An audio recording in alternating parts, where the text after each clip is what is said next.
Welcome back to the bait making channel, everyone, a channel dedicated to teaching you and showing you how to make baits. Now this video, we're actually prepping for a Dale Hollow trip, and I'm going to have that video series over on my regular channel, Benjamin Noack Fishing. So if you're not already subscribed over there and you want to see me fish the baits that I'm making in today's video, head on over to that channel, subscribe, because that's where you're going to see me actually fishing the baits that we're making in today's video. Now what we're focusing on today is craw style baits.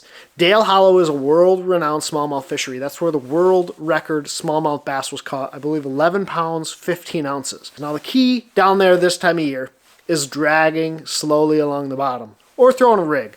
But what we're going to be prepping for in today's video is dragging a jig slowly on the bottom. The molds that we're going to be using in today's video are the iCraw and the Katana Craw. They're both small body craw style baits that don't really have a ton of action and are perfect on the back of a finesse jig or a Ned head. Drag slowly along the bottom. So that's why we're focusing on those baits, and I'm going to take you guys along to show you the process of making an Alabama craw style craw bait for Dale Hollow Lake. This video is all about prepping for the Dale Hollow trip I have coming up. So we're going to be pouring some craw style molds. We have the Katana Craw and the iCraw. These are both Essential Series molds, and what's nice is they're both small body molds. This is a 3-inch craw bait, the Katana Craw, and the iCraw is 3.5-inch. You guys have seen me pour the iCraw before, but this Katana Craw is new. This is actually like a Ned rig style craw bait. It's a smaller body, but it's still pretty wide. It still has a pretty wide body. It has these little flanges coming off the back. So we're going to be pouring some Alabama craw style craws for this Dale Hollow trip. So it's a remelt day again, a bunch of orange, a bunch of green pumpkin, which we're going to try to turn into a brown, but we really are going to be dual injecting these two molds to try and get the best craw style color, Alabama craw, with some orange and some brown as we possibly can. So let's get this thing started. I'm going to start by tossing this plastic in the microwave. Toss it in here for about 5 minutes, and then I'm going to have to stir it. But when you put two different types of plastic, or 2 cups of plastic in, it's going to take a little bit longer, so that 5 minutes is going to fly by. I'll catch you guys here in a second. 5 minutes later.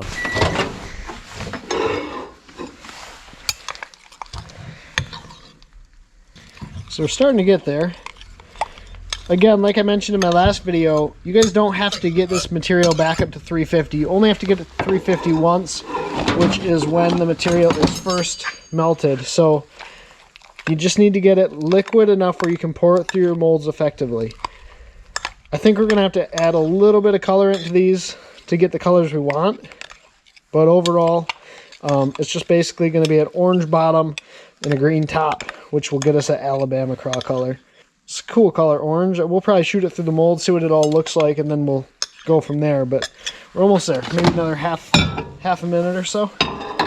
Another thing that I'm doing is I'm putting my molds on a griddle. This is going to help keep them warm. It's pretty cold up here in Michigan, so we're putting them on this griddle will help keep them warm in between shoots. I'm also going to do the same with my injectors to try and warm them up. What we learned from the last video is one clamp on both sides of these molds pretty much perfects holding them tight enough. And if you have a mold that has a top and bottom like the iCraw, I take and write a B on the bottom side and a T on the top. When you're going to dual inject, you have to know which side's the bottom and which is the top, unless you don't care which side the color ends up on. So that's the reason that I have the B and the T on there.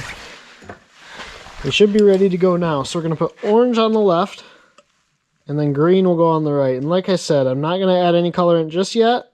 We'll add some colorant here in a minute once we figure out exactly what the color is and what we need to add to it. So that's the way I like to do it, especially when I'm doing remelts, because you never know exactly what it's going to look like once it pours into your baits.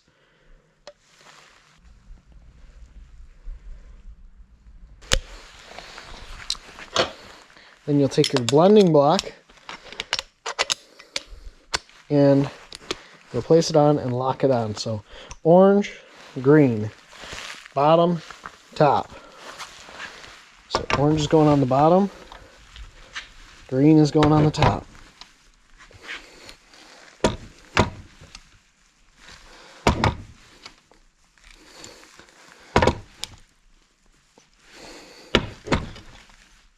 These are the Katana Craws that I'm doing right now.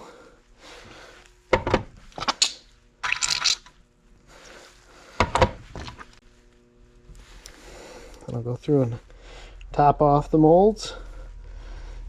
And they look like, it looks to me like they all shot well. I guess we'll see when we take this blending block off. And with that green, you guys might have noticed there was some green hard plastic that kind of fell off while I was trying to pour it into the injector. It's because I had all that buildup on the side of the mold. So I don't normally like to leave all that buildup, but I just tried to pour it in quick so that green didn't get too cold. So we're going to have to reheat that plastic. It's really cold out here, so I got to move really, really fast with everything I do, otherwise things are starting to firm up. Here we go, moment of truth. We're going to get a good look at what these molds look like and these baits look finished off. So moment of truth, starting with the Katana Craw. It looks like I got some air pockets in the baits. So I think what was happening is everything was cooling down too fast in the injector. So I'm going to take care of those once we're done. But I'm also getting some mixing towards the end of the Katana Craw. And again, I think that's because I'm shooting at different temperatures.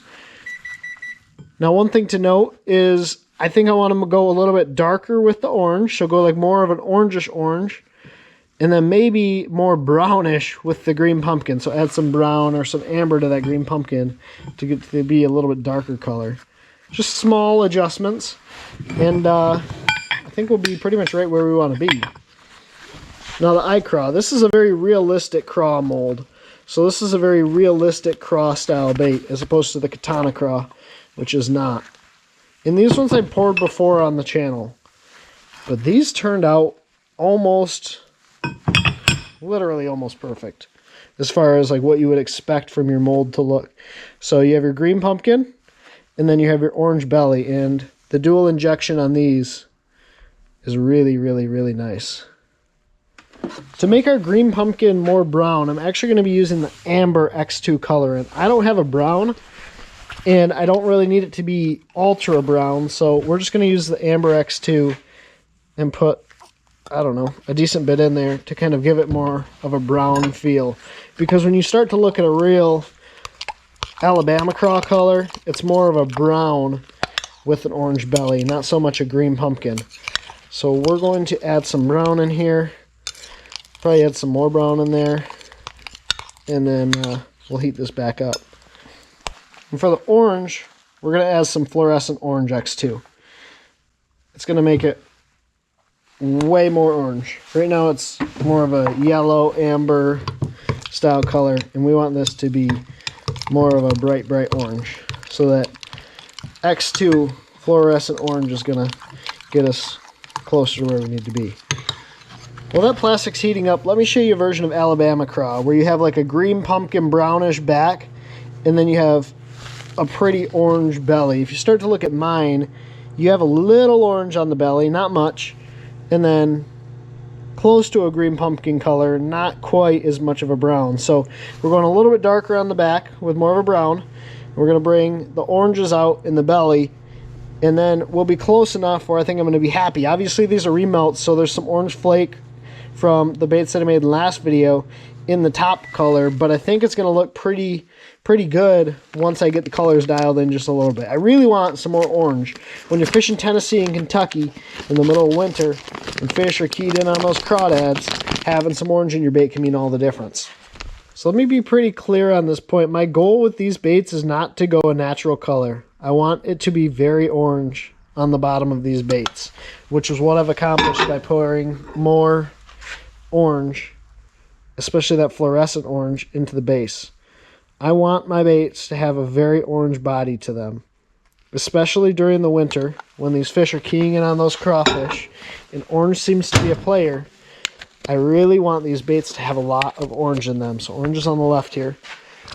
The iCraw is very natural and realistic looking. It's still not to go natural. There's some air in my injector or something, or that I'm not shooting fast enough. I might just go to one mold. I might just go straight to like the Katana Craw after this shoot, because I can't shoot it fast enough for this plastic to come out of the molds clean. Yeah, see, when you pull it out of the injector and it's already hardened, it's because it's too cold. So I can only shoot one mold at a time. It's just way too cold, way too quickly, unfortunately. Let's take a look at the blending block that I dropped, see if we got a little bit closer on that orange. I just want it to be real orange, which I believe I did. Yeah, so my green pumpkin's darker with that amber in the motor oil added, and my orange is much, much more orange. So that is going to give me much closer to the look that I'm hoping for than I had prior. So I'm pretty excited about the way that this is going to come out. So I don't expect maybe 2 of the Katana Craws to be good and 1 of the iCraws to be bad. I just couldn't shoot them fast enough for them to fill properly. But that's what we're looking for. Okay, so you have your green pumpkin and then your bright orange on the bottom of that bait. That is like exactly what I'm looking for. And see how it's split pretty much perfectly down the middle? Because you have a Top Shot mold, you're able to shoot this with that hard line, that really good laminate. If you have like a top injector where it comes in the top in a single and then shoots through all the baits at the same time, you don't get quite as good of a laminate pour as you do with the Top Shot mold. That's why I really, really like this Katana Craw and these Essential Series molds. But overall, these turned out pretty good. There are some lines in them. They're not perfect. They're not a production quality bait necessarily, but that's pretty much exactly what I'm looking for to go on the back of my jig. So taking a look at the iCraw, this mold is just so consistently good. That is such a good craw mold. If you're looking for a really natural, realistic style craw bait, this is the mold to go with. It is just such a good craw mold, and you can shoot your baits so effectively. This one has some flashing, as does that one. I must not have clamped it shut quite enough, but it's just such a good mold, and it shoots so clean like every time. Even if it's not clamped fully, it still just shoots so well. But unfortunately, I lost a bunch of these baits that had flashing on them because I didn't take my time quite enough. I'm going to put the iCraw mold away, and we're just going to be shooting the Katana. I want to get as many Katana Craws as I can because I believe this could really be a player on the back of that finesse jig this weekend. But iCraw looks good. Just really want to shoot through as many Katanas as I possibly can now. Once again, orange on the left. And we really don't need to fill our injectors because we're only shooting through 1 mold, so we shouldn't go through as much plastisol. We'll probably only get 2 more pours out of this plastic. Again, this one doesn't matter. Doesn't matter which side I go. There's no top side, no bottom side, so.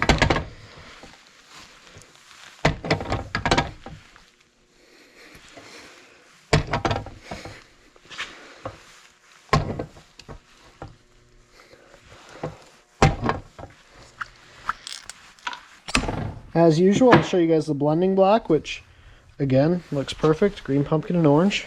And drum roll, please. This is what your Katana Craw mold should look like when you guys are pouring through baits. Ta-da! A bunch of near perfect laminate Katana Craws. Orange. Green pumpkin. Those look phenomenal. I cannot wait to get down to Tennessee. One thing that's nice about this Katana Craw, there's not a ton of action on it, but those claws stand up on the back. Those little tentacles will move. So when you're fishing cold water, and by Tennessee standards, Kentucky standards, the water is going to be upper 40-degree range. It's cold water. These fish don't want a bait that's going to have a ton of movement, so I'm very excited to get down there and throw these baits on the back of a 3/4 ounce jig. Okay, this will probably be our last run through here. So orange is going to still go on the left, not that it matters. Green pumpkin on the right. I think in one of my first videos I ever did a laminate. I didn't understand what this was for, but it makes it a lot easier, a lot more stable when you're pouring your baits. Use that lockdown pen. I'll tell you, the more you do this, the more you realize people a lot smarter than you that have been doing this a lot longer than you are the ones that come up with these things. Most of the time they're there for a specific reason, and that's to make it easier. So just keep that in mind. I'm not one of those guys. I've only been doing this for a couple of years, but I'm still learning. I'm still enjoying it. So just a PSA for anyone out there that wants to get into this stuff. And that's all we're going to be able to shoot with that. So we'll let this plastic harden, and then we'll toss it in the remelt bin to come back to on another day. Katana Craw reveal. Or maybe we saved the best for last. We shall see. Yeah, these ones probably look the best out of any of the ones that I shot. I just started getting in a rhythm.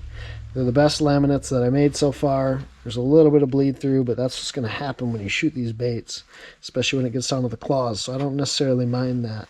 But those turned out so nice.